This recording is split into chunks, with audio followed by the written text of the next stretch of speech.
So here we go with segment 3. Segment 3 is going to be chemical reactions and quantities, and now we're going to be looking at reaction types. Now, based on the reaction type, the concept here is that you'll be able to predict the product. So when you look at types of reactions, you have to keep in mind there's going to be millions of reactions. So again, you're not going to be able to do memorization here. What you're going to want to be able to do is recognize patterns, right? So when we can recognize patterns, we'll look at several different categories. In fact, for us, we're going to look at 6 different types of reactions. Now, by looking at the reactants, we'll notice a pattern, and hopefully you'll be able to predict the products. Now, for some reactions, you would be able to tell that they're not going to happen at all. Now, that's going to be a later chemistry level. In fact, that'd be 150 and 110 and 100. Everything that I give you is going to work, but you're going to need to be able to recognize the types of reactions based upon the reactants. So our first type is combination reactions. Now, combination simply means combine. We're going to put together. So what we're going to do is we're going to take 2 elements or compounds and we're going to combine them to make one single product. Example, calcium plus O2 goes to CaO, calcium oxide. Now again, after we predict the product, we then have to go and balance the reaction. And so here, when we go to balance, we're going to have 2 CaOs, right? 2 CaOs. So calcium plus O2 is going to produce 2 CaOs, and of course we would need 2 calciums to start. All right, so again, we'll be practicing our balancing all throughout the slideshow. So even though we're talking about reaction types, let us not forget that we're going to need to balance the equations as well. All right, another example would be if I take 2 compounds. So here we have SO3 plus H2O. They're going to combine to make H2SO4. All right, now here everything is balanced, so we don't have to do anything to that one. Now, if I use 2 compounds, I'm going to have to help you out, maybe tell you what type of reaction it is.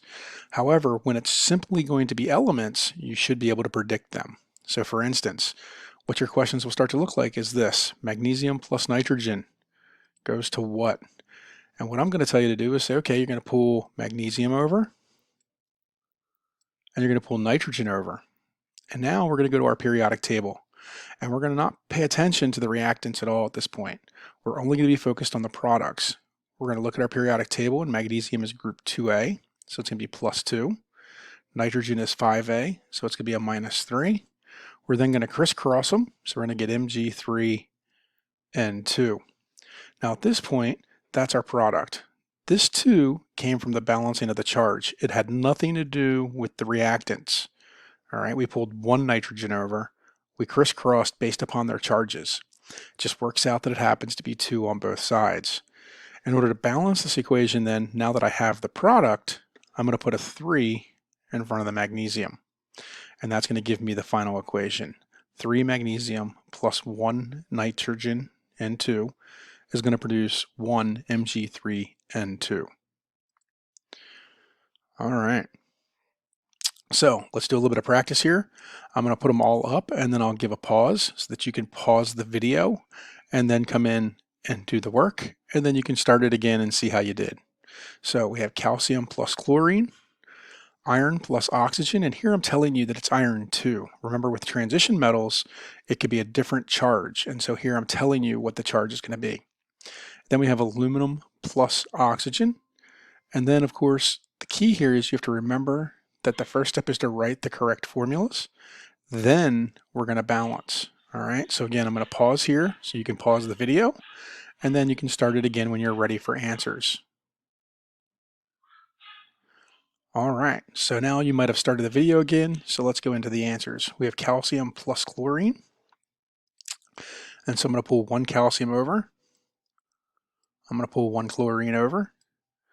Calcium is a plus 2. Chlorine is a minus 1. I'm going to crisscross those, and that's going to give me CaCl2.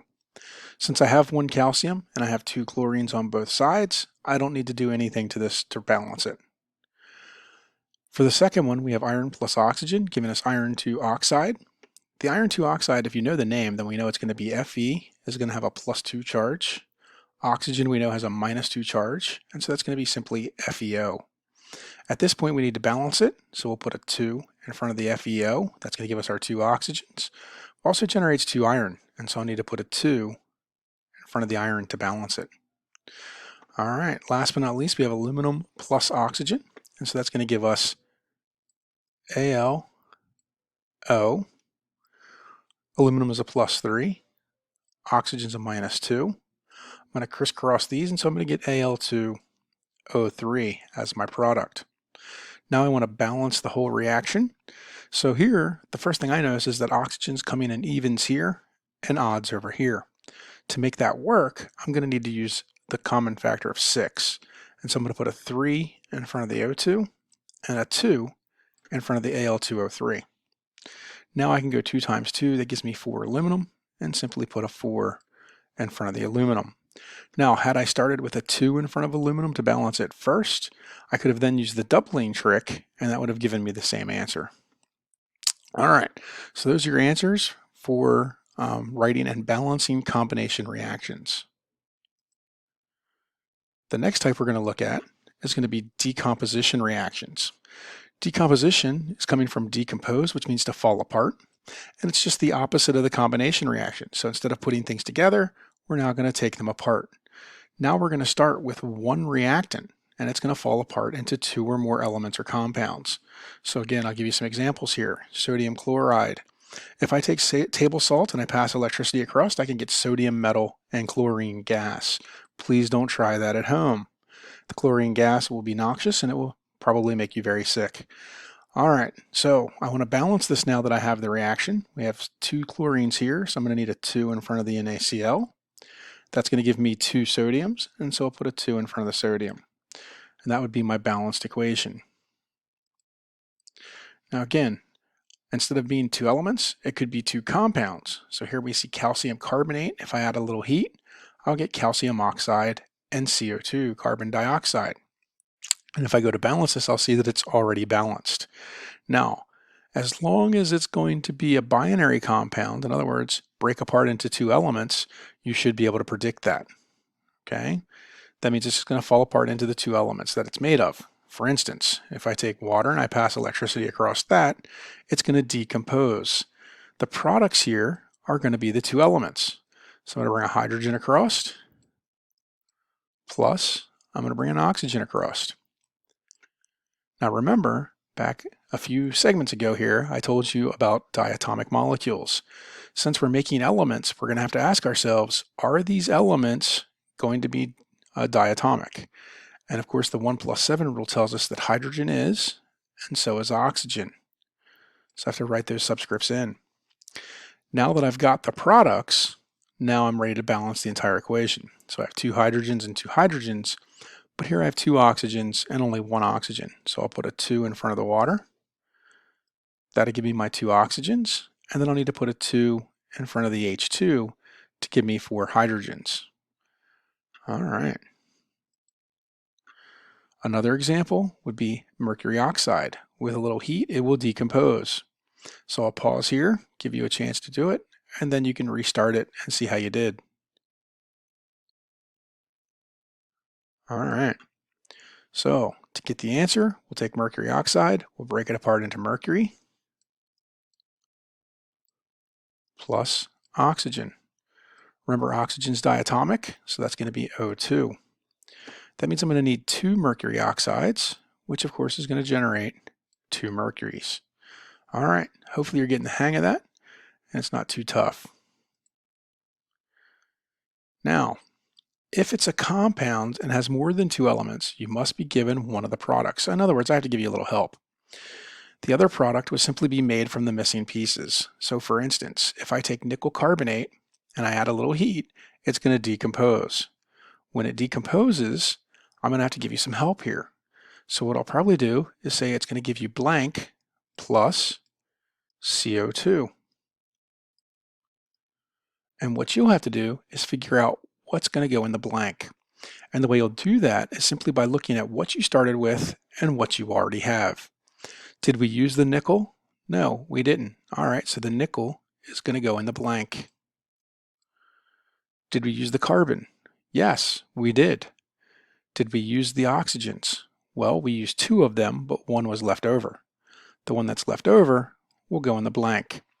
Since we just took everything we didn't use and we put it in the blank, we know that this compound has to make the rest of this balance with that. And so we don't need to do anything else to balance it. All right. So again, I've got a second example for us. I'll give a pause so you can give it a try. Now remember, before I pause, this would actually say blank plus H2O. All right. Now again, I'll pause and you can give it a try. Okay, how did you do? Your product over here should have been CO2. So hopefully that made sense. You've been able to put these together. That's our first 2 types. So we're going to knock out the first 4 types in this segment. All right. Type number 3, single replacement. So much like it sounds like, we're going to have one element replace another.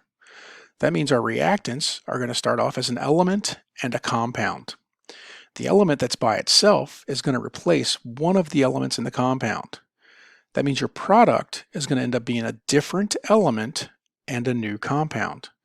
So again, I'll give you an example. Sodium plus potassium chloride produces potassium plus sodium chloride. So here we see the sodium is the single element. It's a metal, and so it's going to replace the metal in the compound. The potassium gets kicked out and is now by itself. The sodium is now with the chlorine. This reaction was 1-to-1, so we didn't need to do anything to balance it. My second example for us would be fluorine plus lithium chloride is going to go to lithium fluoride plus chlorine. Here we're going to need some help with balancing. Fluorine, which is going to be my nonmetal, is going to replace the chlorine, which is also going to be a nonmetal and now is by itself. The lithium stayed in the entire reaction. In order to generate the diatomic 2 chlorines, I'm going to need a 2 in front of the LiCl. That's going to give me 2 lithium. So on this side, I'm going to put a 2 in front of the lithium fluoride. That's going to give me 2 fluorine, but that's all right, as I started with 2 fluorine. All right. Now again, how did I know what was going to replace what? Well, metals are going to replace metals. Nonmetals will replace nonmetals. Now, speaking of which, as we move across, there's some things that we need to make sure we've caught. Typically, these get caught in the lab, but as this is not a face-to-face course, we may or may not have covered this in lab. So I want to make sure I point this out to you. Zinc always comes as a +2 ion. So even though it's a transition metal, we do not use a Roman numeral with zinc because zinc doesn't have options. It's always +2. All right, so zinc chloride then would be ZnCl2. Silver is also the same way. Silver is always going to be a +1. Now the other thing you'll notice is that underneath of zinc on the periodic table is cadmium. Cadmium is also always going to be a +2. Okay, there's no exceptions here. So zinc is always a +2, cadmium is always a +2, silver is always a +1. We don't typically use Roman numerals with them. So again, we would say zinc chloride, cadmium chloride, or even silver chloride. Now, I point that out because we're going to see these metals and chlorides react quite a bit, right? So if I want to generate a metal or I want to clean up a metal, a lot of times we can add chlorides, chloride salts, and make that change. So metals will always replace metals. And again, an ionic compound, you got to watch out because hydrogen can act as a metal. Are we ready? Here we go. So potassium plus aluminum nitride, zinc plus hydrogen chloride.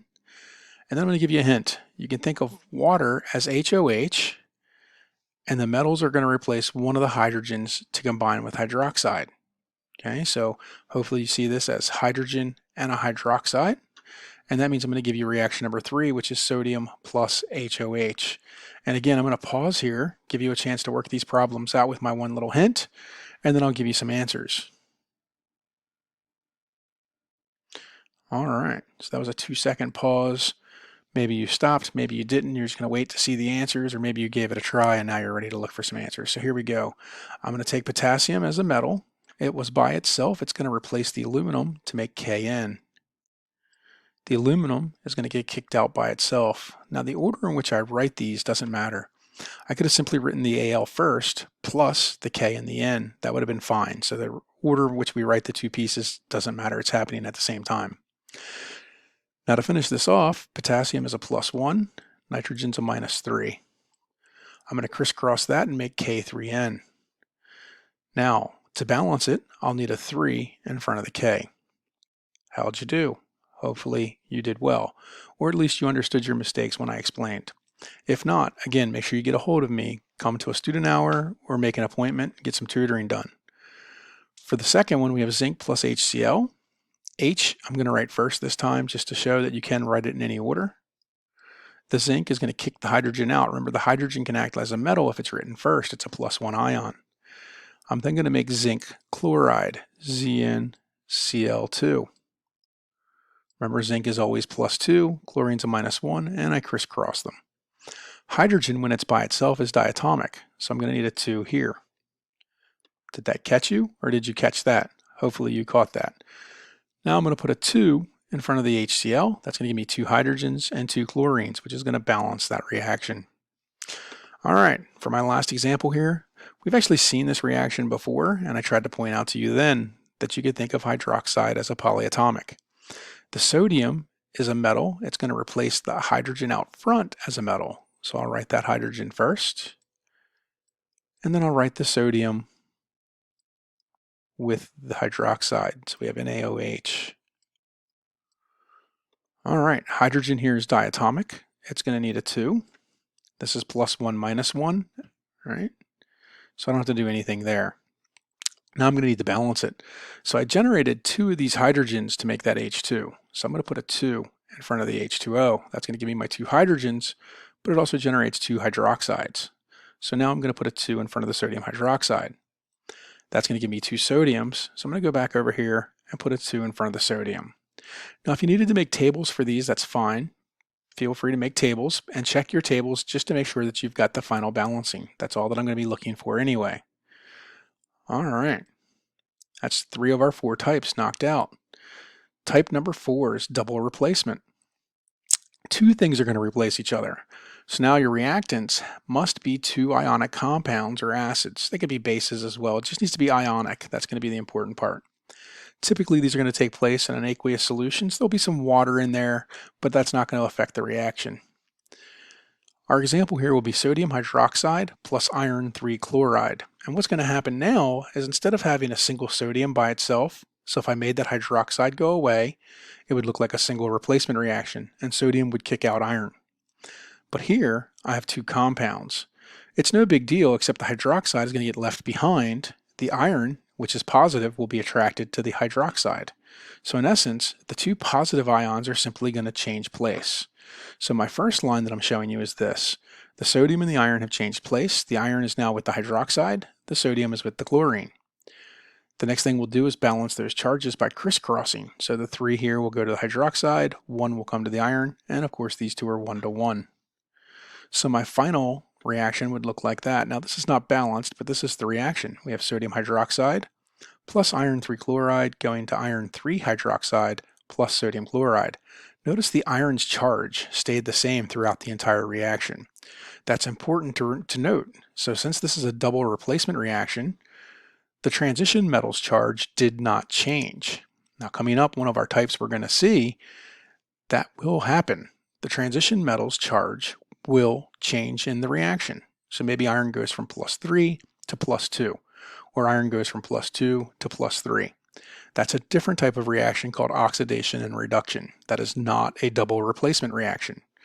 Make sure you keep those 2 separated out because we'll be looking at oxidation and reduction here in just a little bit, probably the next segment. Now to balance this reaction, I needed 3 chlorines, but I also needed 3 hydroxides. So I'm going to put a 3 in front of the sodium hydroxide and a 3 in front of the sodium chloride, and that should balance this out. All right. Moving right along, I got some practice problems for us in double replacement. Now, here I tell you this is only going to happen if your products are going to form certain things, like for instance, an insoluble salt, or if there's some gas that bubbles out, or if you make water. But again, for us, typically what you're going to see is assume all the reactions take place. And so it's going to say complete and balance the following reactions. And so again, I'm going to give you the list of reactions. You can pause the video if you'd like, give this a try on a piece of paper, then come back and see how you did. All right, that was a 2-second pause yet again. And here we go. Just like in the single replacement reactions, the order in which I write the products doesn't matter. So whether I just switch the metals around like in the demo, or if I switch the anions around, it's not going to matter. So for the first one, I'm going to go ahead and do cations left the same, and we're going to switch the anion.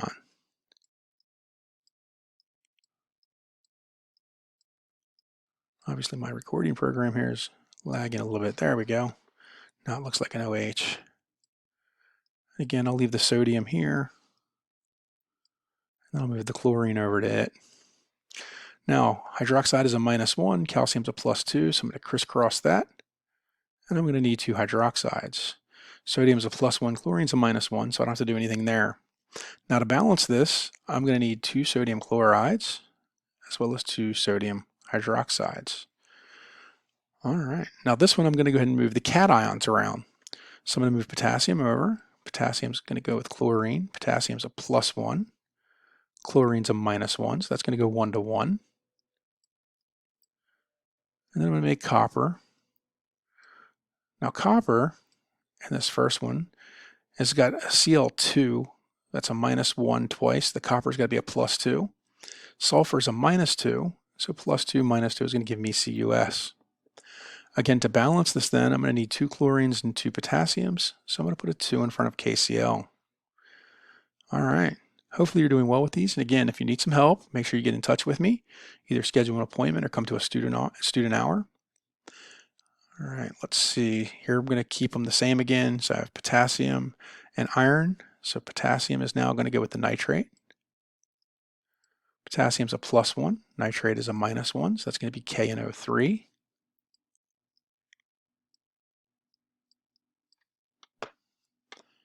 The iron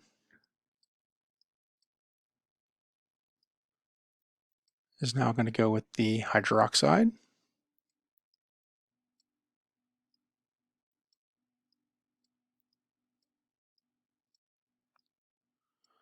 The hydroxide is a -1. The iron here was a +3. It's going to keep that charge. So this is going to be a 3 here as well. Now to balance this, I'm going to need 3 nitrates in my product. I'm going to need 3 hydroxides in my reactant. That's going to give me 3 potassiums on both sides. All right. Last but not least, I'm going to rotate the metals again. So I'm going to make Ba SO4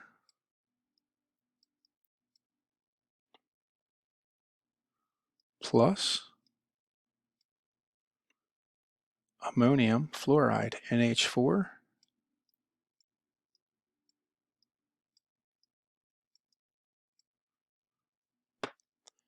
F. And I'm going to need 2 of these to balance that reaction. All right, so there are your answers. Complete and balance those 4 reactions. Hopefully you knocked them out of the park, or at the very minimum, once you saw how I did it, you understood your mistake and you're able to fix it. Again, if you weren't, make sure you come give me a call, talk to me, email, visit me on Zoom, something. We got to get you going, get you doing this right. All right. So before I end the segment then, the last thing we'll do is look at these 4 types. These are the ones that you're likely to confuse. And so you want to be able to recognize them by reactants. And so when we have 2 elements together, that's going to be a combination reaction. If we see a single compound by itself, that's going to be decomposition. If you have an element and a compound, that's going to be single replacement. And lastly, but not least, if you have 2 compounds, it's going to be a double replacement. Now, once you recognize those patterns, you should be able to predict and balance those products. Now, I'm going to give you one slide of examples where everything's kind of mixed up, and I'm going to offer this to you as an extra credit assignment. So here are the reactants, and what I'm going to ask you to do is tell me what type of reaction it is.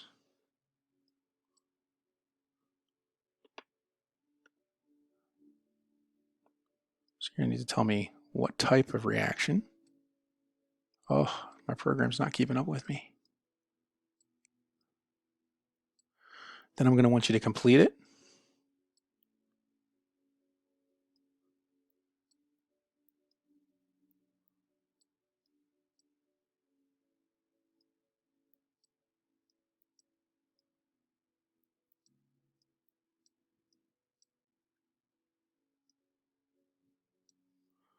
And of course, oh my goodness, it's really laggy today. And balance.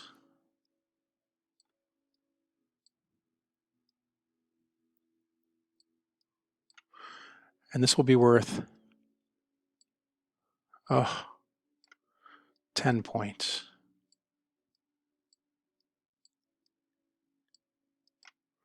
Well, that really got sloppy at the end here. I'm really getting some lag. All right, so we're going to stop the session here. And of course, we'll be back in another segment to move on to talk about our last two types.